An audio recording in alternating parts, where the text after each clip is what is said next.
சாமி வணக்கம் சாமி. வாழ்க பல்லாண்டு வாழ்ந்திருக்க கிடையாது. பல்லாண்டு வாழணும்னா வாழட்டும் நிறைந்திருக்கக்கூடிய மாபெரும் மக்களால் தேர்ந்தெடுக்கப்பட்ட மக்கள் சபை. சந்திரன் இல்லா வானம், தாமரை இல்லா தடாகம், சுந்தர புலவர் இல்லா தொல் சபை, சுதரில்லாத வாழ்வு, மந்தரி இல்லாத வேந்தன், மதகரி இல்லாத சேனை, தந்திகள் இல்லாத வீணை, ஸ்தனமில்லா எல்லாம் நன்மைக்கு தானே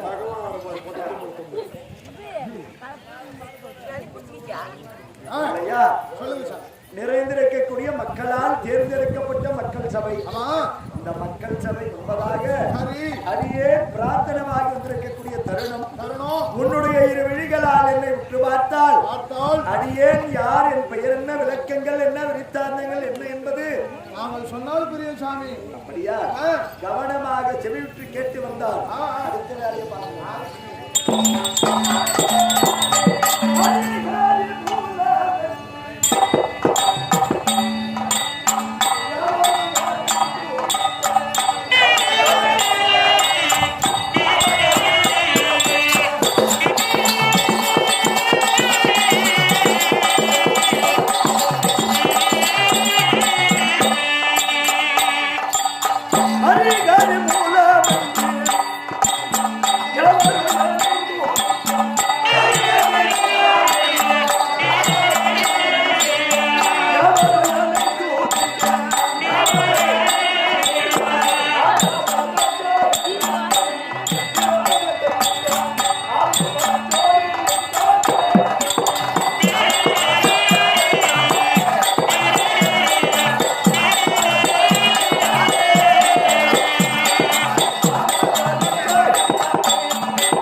யுகங்களோ 4.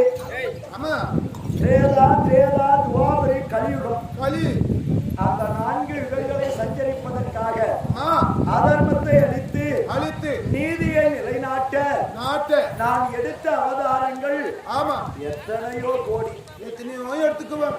ஆனால் மேன்மை பொருந்திய அவதாரங்கள் 10 அவதார மூர்த்தி பரந்தாமன் என்றே என்னை சொல்வார்கள். அப்படி 10 அவதார மூர்த்தி பரந்தாமன் என்று சொன்னேனே. திரேதா யுகத்திலே ஆதி நாராயணனாகவும், திரேதா யுகத்திலே தசரத சக்கரவர்த்தி பிள்ளையாக, அதே ராமனாகவும். இது என்ன யுகம்? இது என்ன சாமி? மகாபாரத கதையின்படி இது துவாபர யுகம் துவாபுரி. இந்த துவாபுரி யுகத்திலே ஆமா நான் யாருக்கு பிள்ளை? யாருக்கு என்ன செய்திருக்கிறேன்? என்ன செஞ்சுக்கிற? நான் தேவதேவாகி பாலன்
தந்தையாக விளங்கக்கூடிய வசதியாவ மூர்த்திக்கும் தாயாக விளங்கக்கூடிய தியாவகி எம்மையாருக்கும் கர்ப்ப சுதாகரனாக 8வது பிள்ளையாக கல் சிறைச்சாலையிலே கண்ணனாக பிறந்தேன்.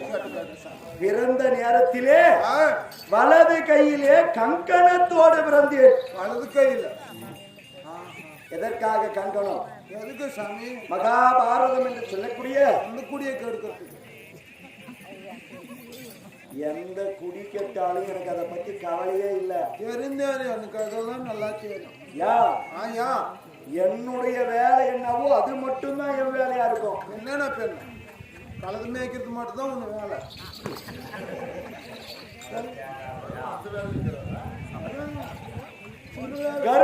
கருடனை மேய்ப்பது என்னத்தையும் ஒண்ணு மேய்க்கிற விடு இல்லையா? அப்படி கண்ணனாக பிறந்து வலது கையிலே கங்கணத்தோடு நான் பிறந்தேன் என்று சொன்னேனே. அந்த கங்கணத்தை கட்ட வேண்டுமானால் ஏதாவது ஒரு குறிக்கோள் வேண்டும். ஏதோ சாமி தலைப்பு இல்லாமல் பேசக்கூடாது. எப்படி ரெடிமேட்லயே கட்டியா? குறிக்கோள் இல்லாமல் வாழக்கூடாது. கொஞ்ச நேரம் ஆமா எனக்காக நீ பஞ்சர் பண்ணணும் அப்படி இரு. அதனால குறிக்கோள் இல்லாமல் வாழக்கூடாது. எனக்கு என்ன குறிக்கோள்? உங்களுக்கு என்ன குறிக்கோள்? யாரை ஏமாத்தலாம்? இந்த மகாபாரதம் என்று சொல்லக்கூடிய ஒன்றை நடத்தி இந்த மண்ணினுடைய பாரத்தை தீர்க்கலாம். தீர்க்கணும். இந்த மண்ணு பாரத்தை தீர்க்கணும். மண்ணுக்கே பாரம். ஆமா மண்ணு மாறுதா போற தார் போட்டு போடலாம் நாளைக்கு. அப்படி மண்ணின் பாரத்தை தீர்ப்பதற்காக மாயவனாக வந்திருக்கிறேன். சரி சார். அப்படி மண்ணின் பாரத்தை தீர்க்க வேண்டுமானால் எந்த வகையிலே தீர்ப்பது? ஏதோ ஒண்ணுக்கும் பாண்டவர்கள் என்று சொல்லக்கூடிய இவர் ராஜாக்கள், சரி கௌரவர்கள் என்று சொல்லக்கூடிய துரியோதினாதிகள் 100 பேர் நல்லா படிக்கிற இடத்துல சந்தோஷமா படிச்சிருந்தாங்க. ஆமா சாமி. நல்லா இருக்கிற குடும்பத்தை பார்த்தா எனக்கு ஆகுமா? உனக்கு ஆகுமா? ஆகாது. எங்கடா போய் குச்சவர் பண்ணலாம். நேரம் என்ன பண்ண, ஒரு பலாப்பழத்தை ஒண்ணு வாயின்னு அத்தை பிள்ளைங்களை பாக்கிறதுக்காக போனேன். பலாப்பழம் நம்ம அரவிந்துக்கு சொன்ன ஒரு பலாப்பழம் நான் கொடுத்தாரு. எங்கிட்டு வேற சொன்னாங்க. என்ன நமக்கு லட்டு எடுத்துன்னு போய் கொடுத்தேன். பலாப்பழத்தை தான் எடுத்துன்னு போனேன். சரி சாமி. அப்படி பலாப்பழத்தை எடுத்துன்னு அப்படி பலாப்பழத்தை எடுத்துன்னு போய் மருகமாற பாக்கிறதுக்கு போகும்போது சும்மா போகக்கூடாதுன்னு ஒரு பலாப்பழம் எடுத்துட்டு போனோம். அவங்க 105 பேர் இருந்தாங்க. ஆனா எல்லாரும் சேர்ந்து ஒரே ஒரு பழத்தை அறுத்தாங்க. அறுத்த உடனே 105 சோளை இருந்துச்சு. சரி, அதுல பார்த்தா ஆளுக்கு ஒரு சோலையை எடுத்து எல்லாரும் கையிலையும் கொடுத்தாங்க. நியாயமா தப்பா ரைட்டா? ரைட்டு தான். எப்படி ஆளுக்கு ஒண்ணு இருக்கிறது 105 பேரு. ஆமா, நான் எடுத்துட்டு போன பலா சோலைகள் 105. 105 பழம் ஒண்ணு எடுத்துன்னு அங்க இருந்தவங்க பாண்டவர்கள் கௌரவர்கள். ஆமா, எல்லாருமே ஆளுக்கு ஒரு சோலையை எடுத்துக்கிறாங்க. நான் சும்மா தானே இருக்கணும். சும்மா சோத்துமோன்னு வந்துக்கும். அதுதான் செய்யலாங்க. அப்பதான் பீமனை கூப்பிட்டீங்க. பீமா வாடா அப்படின்னு கூப்பிட்டீங்க. அந்த பீமன் சித்தப்பம் உள்ள. ஆமாமா, துரியோதனம் பெரியப்பம் உள்ள. உங்களுக்கு இவ்வளவு எல்லாரும் அவங்களுக்கு எனக்கு எல்லாரும் மச்சமாகலாம். எங்க அப்பா கூட பிறந்தவன் அத்தை. யாரு? குந்தி. ஆமாமா. அதனால அப்படி மருகமாறு பாக்கிறதுக்கு போகும்போது எல்லாரும் மருமகள் மாதிரி தானே. ஆமாங்க. அப்ப கொடுக்கும் போது அப்ப பீமனை கூப்பிட்டு சொன்ன, ஏண்டா பீமா, இந்த ஒரு பலத்தை கொண்டு வந்து கொடுக்குற வாழைக்கு நீங்க 105 சோலை வச்சு ஆளுக்கு ஒண்ணு எடுத்துக்கிறீங்களே. ஒப்பனைக்கு எத்தனை பிள்ளைங்கன்னு கேட்டேன். ஒப்பனைக்கு எத்தனை? 5 பேரு. தெரிஞ்சு 5. உங்க பெரிய அப்பனுக்கு எத்தனை பிள்ளைங்க? 100. ஆமா. ஏண்டா இன்னைக்கு இந்த சாதாரணமான ஒரு பழத்தை பாகம் போடும் போது ஆளுக்கு பாகம் போடுறீங்களே, நாளைக்கு இந்த நாட்டை பாகம் போடும் போதும் இப்படிதானே பாகம் போடுவோம். இப்படி எல்லாம் போடக்கூடாதுரா. உங்க அப்பாவுக்கு சரிபாதி, அந்த துரியோதனுடைய அப்பாவுக்கு சரிபாதி, பாதி அதான போட்டுக்கணும் நீ. ஆமா அப்படின்னு சொன்னீங்க. குடிச்சிட்டான்டா பீமன். அன்னைக்கு இருந்து குடிச்சிட்டான். எது இருந்தாலும் துரியோதனா எங்களுக்கு 105 52 எனக்கு 52 சோலைய பக்கம் வச்சிரு. பாதி குடுறா, மீதி பாதியை நீங்க எப்படியானா தின்னுங்க. கூட்டுக்காரே கட்டினா கூட சரி, பாதி அப்படின்னு சொல்லிட்டு யார் சொன்னது? அந்த பீமன் அந்த இடத்துல வச்ச முதலிலே சண்டையை வச்சது விகற்பம் என்று சொல்லக்கூடிய சண்டையை ஏற்படுத்தினவன் மகாபாரதத்துல நாம் தான். அன்னைக்கு வச்ச நெருப்பு வரைக்கும் எரிஞ்சிட்டே இருக்குது. நடக்கக்கூடிய நிகழ்ச்சி என்ன? பண்டவருக்கு தொண்டன்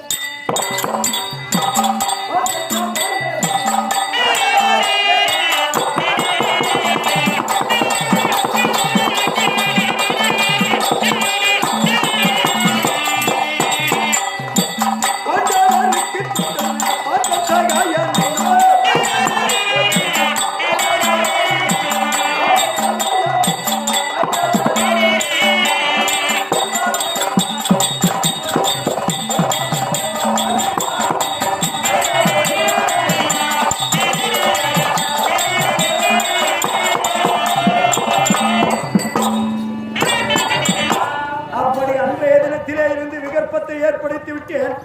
பாண்டவர்கள் ஒருவர் எல்லா இடத்திலே சண்டை. அந்த சூதினால் மகளையாறு வனவாசம் சென்ற பாண்டவர்கள் 13 கழுத்து நாடு கேட்டார்கள், கொடுக்கவில்லை. எல்லாருக்கும் தெரியும். அப்படி நாடு கொடுக்காததினால் சண்டை வந்தது. சண்டைக்கு தூதாக சென்று கை போட்டு வந்தவனும் நானே. நீங்களே கை போட்டு வந்தேன். சண்டை ஆரம்பம்.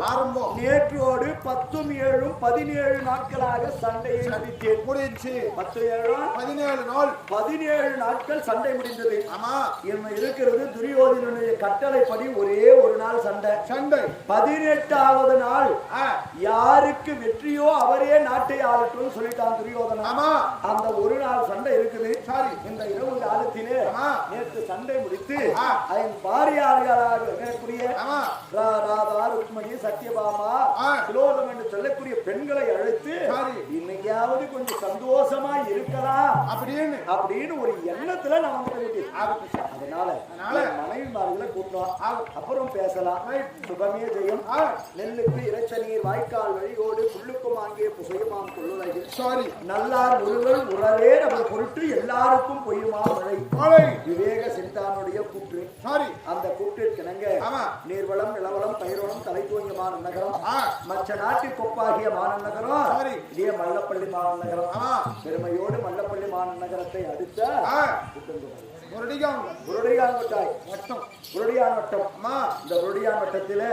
அன்போடு பண்போடு பாசத்தோடு வரக்கூடிய அருமைக்குரிய 6 2 உடன்பரவா சகோதரர் உடைக்க இழந்தவன் கைப்போலே ஆகிய இடுக்கன் களைவதாம் நட்பு என்று வள்ளுவர் சொன்னார்.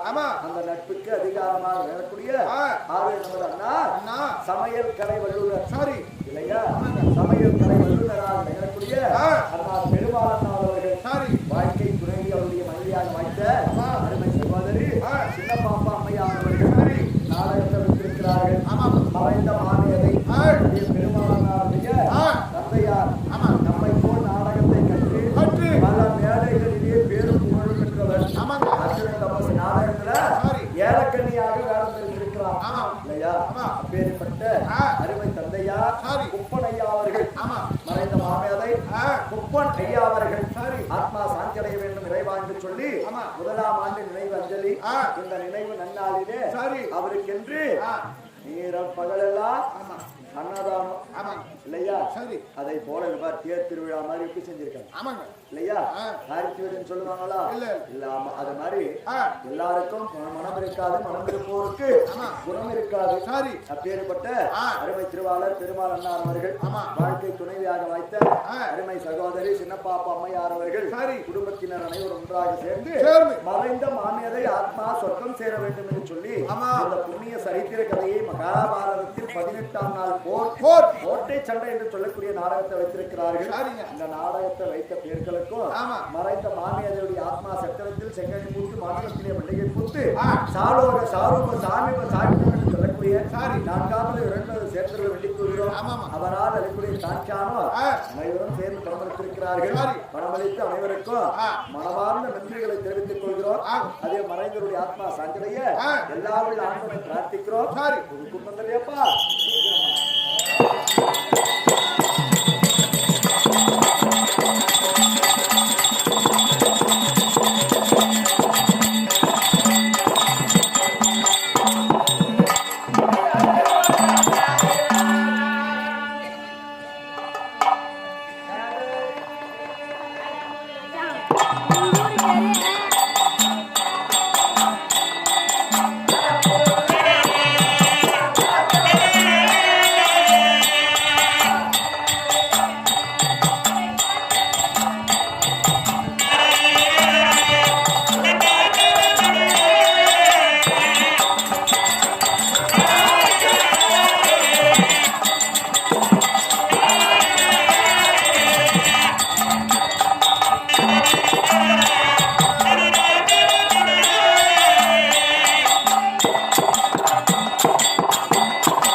Ini mana? Pas gara situ.